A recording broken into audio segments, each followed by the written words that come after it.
Fred White had a chance at our latest episode that dropped last night on the Celebrate 98 series to visit with Jeff Coleman, and that was pretty awesome. And they had so many big names on that defensive line. I think sometimes he kind of gets maybe a little bit lost in the shuffle, but you talk about consistency on the defensive line. He was that. And he was also the first to kind of put his arm around Fred, who joins us now. And Fred was in his dorm room as a freshman, admittedly homesick with the lights out. And then what happened next? You know, he came in and basically told me, hey, man, you gotta get out of this room. Turn some lights on in here, man. So I know you might be homesick. Hey, man, come out here and play some spades with us.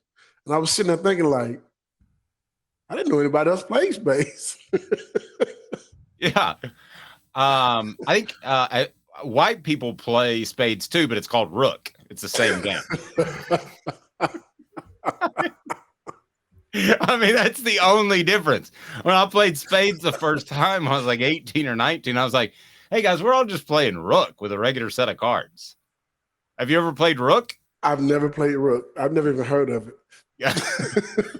It's the exact same thing. It's like backgammon and sorry are basically the same game. See, I don't like partners, so I can't play spades. You like partners? Do you? I don't like partners. I don't like having partners. Oh, no. So that means you don't like to work with people. That's what it is. Yes, exactly, Fred. Right. Actually, I don't want to be the one responsible for us losing. Oh man, so that means you much rather run an individual event on the track meet instead of being on a relay. I got it. Exactly. Speaking of a group event, one of Auburn's players shot out a video of him having relations with a young lady, and I'm just curious. He did what? Yeah.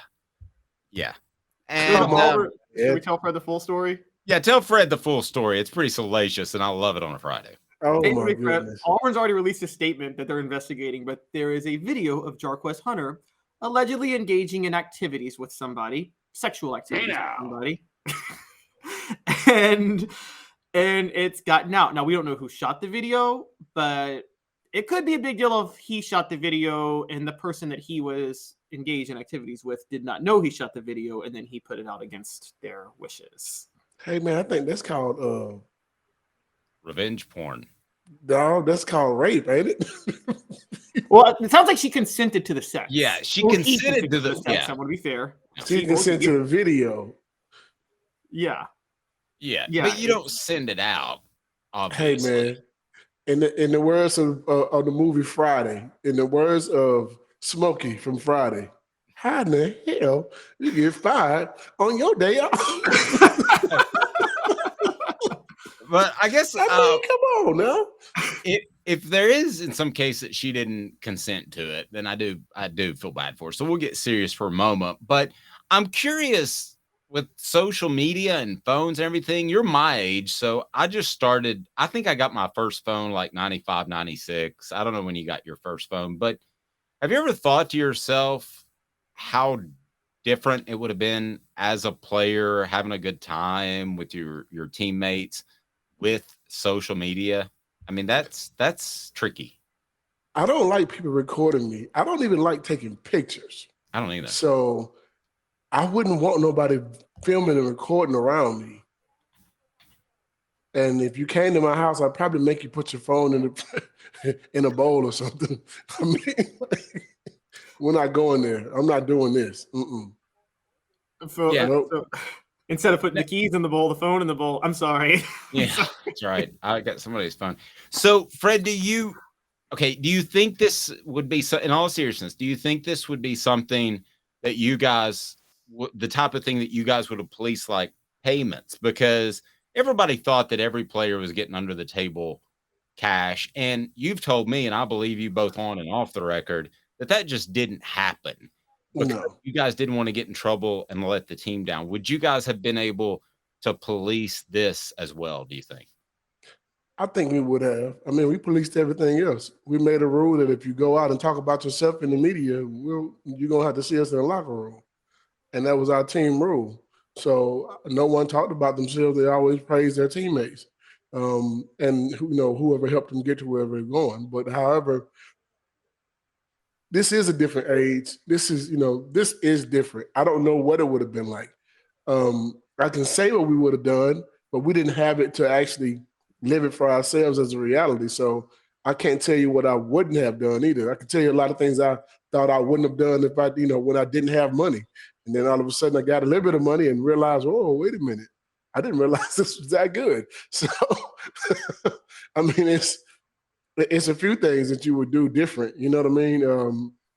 It's just a sign of the times. But I think one thing that we did have that they don't have is the fact that we thought about things differently than what these guys do. They're raised different. They came in and they were born with internet. They knew how to use the internet before they were 5. I mean, the internet kind of started for us at 18, really. You know what I mean? So it's a different mentality, different thought process. I mean, we came in with MySpace.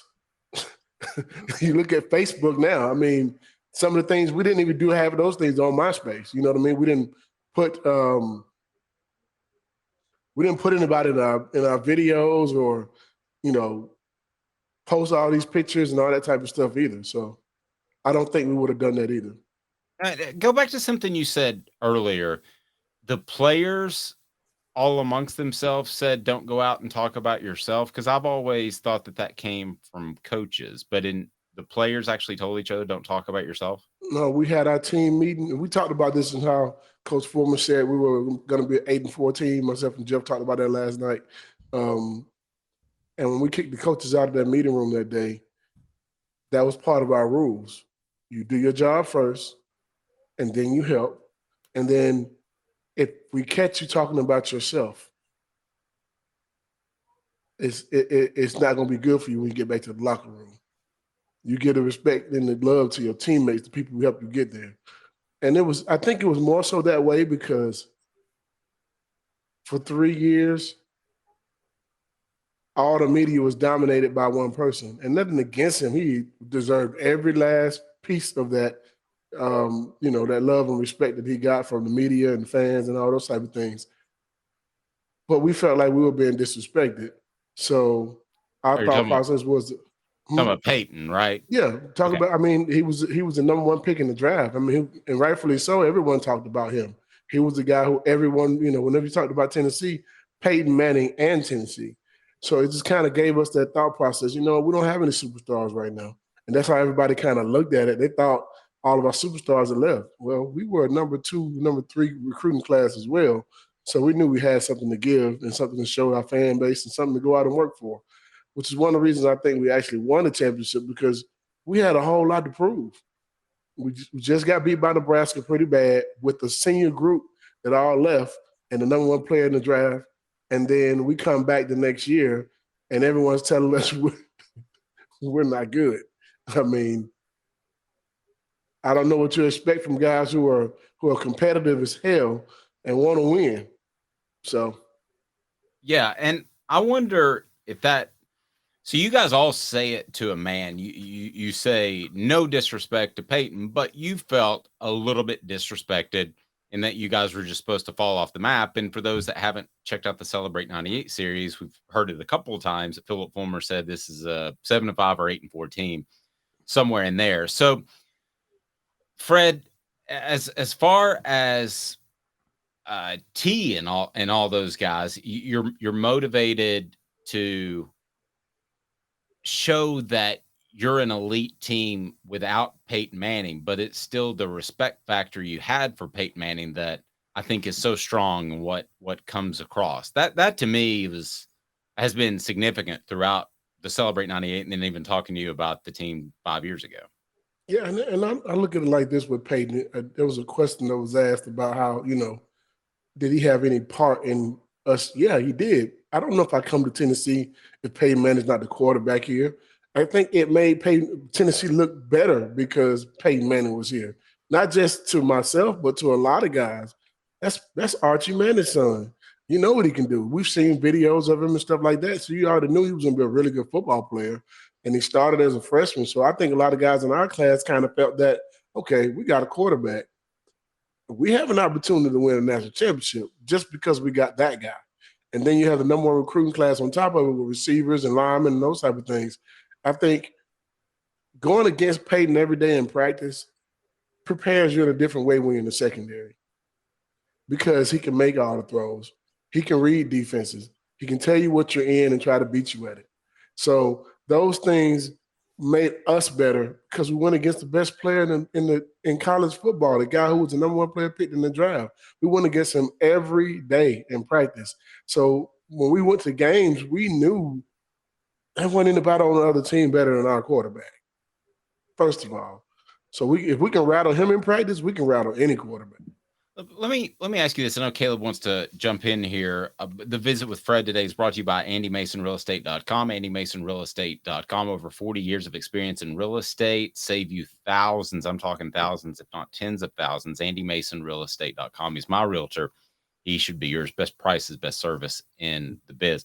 So you think Joe Milton has a little bit of that kind of chip on his shoulder that maybe you guys had to prove that, hey, I can be as good as Hendon Hooker. I can go out there and win as many games as Hendon Hooker. I think if you any kind of competitor, you have to show that. If you don't have that in you, I don't know if I want you on my team. I mean, not saying that, okay, well, I got a beef with Hendon or, no. When Torrey Noel was a safety and him and Ray Austin, those guys, when they left, myself and Deion Grant were like, the job is always lead the position in better shape than what you came into it with, right? Mm-hmm. So you got to teach the guy behind you how to play the game. Teach the guy what the rules are, how to play it, and how you need to play it. And by all stretch of imagination, if you're playing bad in a game on TV on Saturday and these guys are playing on Sundays, when you get back to your dorm room on Saturday night or Sunday morning, I guarantee you get a phone call or a voicemail and they're telling you about yourself, how bad you played. So we did that. That was like you're still getting tutelage from guys who are not even on your team anymore. They're in the NFL. So you got a right to go out there and show what you can do and show how good you are. What do you hear about Joe Milton as a leader? You're around this team and talk to these guys a lot through various channels. What do you hear about Joe Milton as a leader and as a player and as a competitor? I'll tell you one thing, there's not one person on the team that don't respect him. Wow. That's the thing. I think I haven't heard one that say they didn't respect him. And every last one, when you bring up Joe Milton's name, you can see the respect on their faces and how they talk about him. So I think he's that guy that everybody will play for. There was a few years ago, back in the day, 2007, 6, 5, somewhere around 5, 7 maybe, I can't remember. We had Eric Haynes was a quarterback, and then you also had one of the Clausens. I think it was Rick Clausen. Rick. All the guys on the team had respect for Rick. Haynes had probably the better upside because he was a freshman, very young, sophomore, I want to say. But that the team saw this guy as their leader. Sometimes it works that way. You got to also look at Texas had the same thing with Major Applewhite and Phil Simms' son. Yeah. So you've seen those things happen on more than one occasion. You look at Peyton Manning when he came in, that was Brandon Stewart. He actually played before Peyton. But, when you're the starter and you have something to prove, it's your job to stay on the mound. Mm. If you come off that mound for any reason, it's out of your hands whether or not you can, whether you're the starter or not at that point. You know what I mean? Like, you got to go out there and perform and do what you got to do best. I remember Kelly Bryant at Clemson playing against Georgia Tech, and he had this guy, the number one quarterback in the country, Trevor Lawrence, behind him. And I'll never forget, to play against Georgia Tech, Kelly Bryant throws 4 interceptions in the first half. They just put the freshman in to see what he was going to do, and he throws 4 touchdown passes to make them win the game.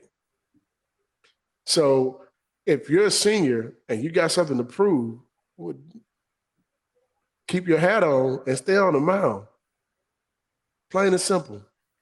Do your job. Don't try to do more than what you can do. Do exactly what you need to do to help your team win.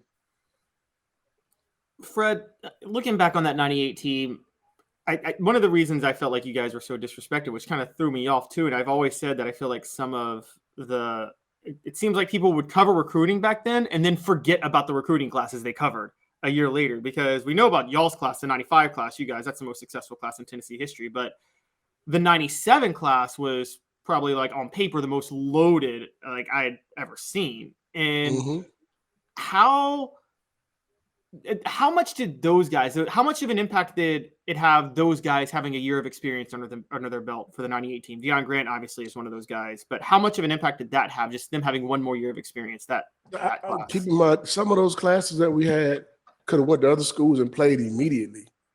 I mean, the 94 class, the 95 class, 96, 97 class, they could have went to other schools and played immediately, right?